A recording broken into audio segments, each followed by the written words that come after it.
Il s'agit de l'agression du Zaïre par des anciens gendarmes katongais venus d'Angola via la Zambie, entraînés et encadrés par des Cubains, équipés par l'Union soviétique et l'Allemagne de l'Est.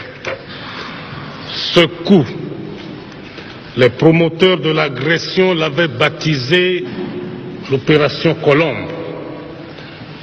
Cette agression qui défraie la chronique internationale a été caractérisée par des pillages, des viols, des assassinats gratuits et de nombreux actes de vandalisme et de terrorisme. Agression dont le soi-disant Front National de Libération du Congo, établi à Bruxelles, a revendiqué la responsabilité. Ce qui veut dire que seuls les auteurs de cette agression sont responsables de l'assassinat collectif des centaines d'expatriés et des milliers de Zaïrois innocents.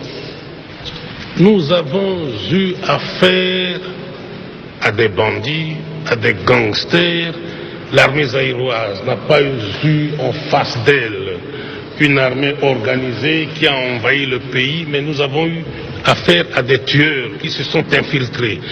L'intention de tuer, d'assassiner, de faire du tort, de toucher au cœur même de l'économie du Zaïre est là. Les documents saisis le prouvent. Ils sont venus pour tuer. Ils sont venus pour assassiner. Ils sont venus pour faire du tort à l'économie au moment même où un plan, celui qui porte mon nom, était déjà là, monté avec le concours de la Banque mondiale, du Fonds monétaire international.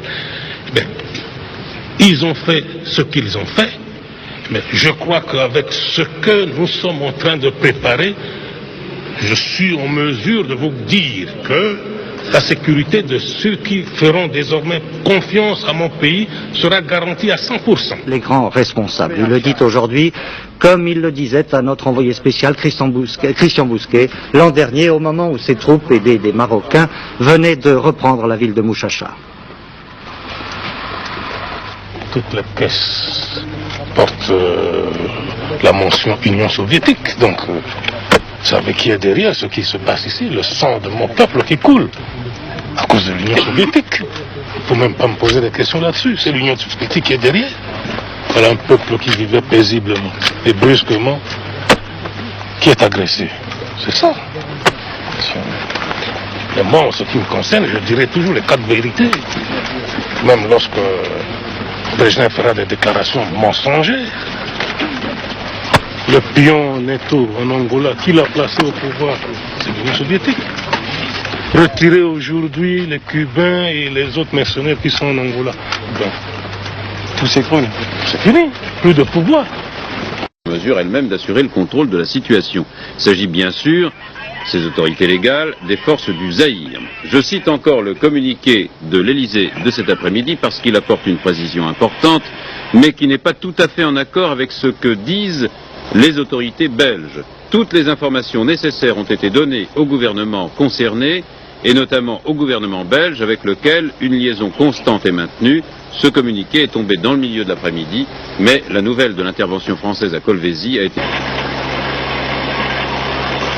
Les parachutistes zaïrois, largués hier sur Kolwezi, ont réussi à dégager l'aéroport. Nous volons à l'instant même à bord d'un C-130 Hercules, piloté par le général Mobutu lui-même, qui se rend sur place à Kolwezi, là où les combats font rage. Monsieur le Président, quelle est la situation militaire actuellement à Kolwezi? Comme vous l'avez appris hier, depuis 18h30 heure locale, l'aéroport de Kolwezi a été réinvesti par le 311e bataillon aéroporté de notre troupe. Les combats continuent encore? Les combats font toujours rage dans la ville même. Et pensez-vous que la bataille sera longue et dure? Nous sommes en train de mettre le dispositif en place. Ça dépend de la conduite de la guerre.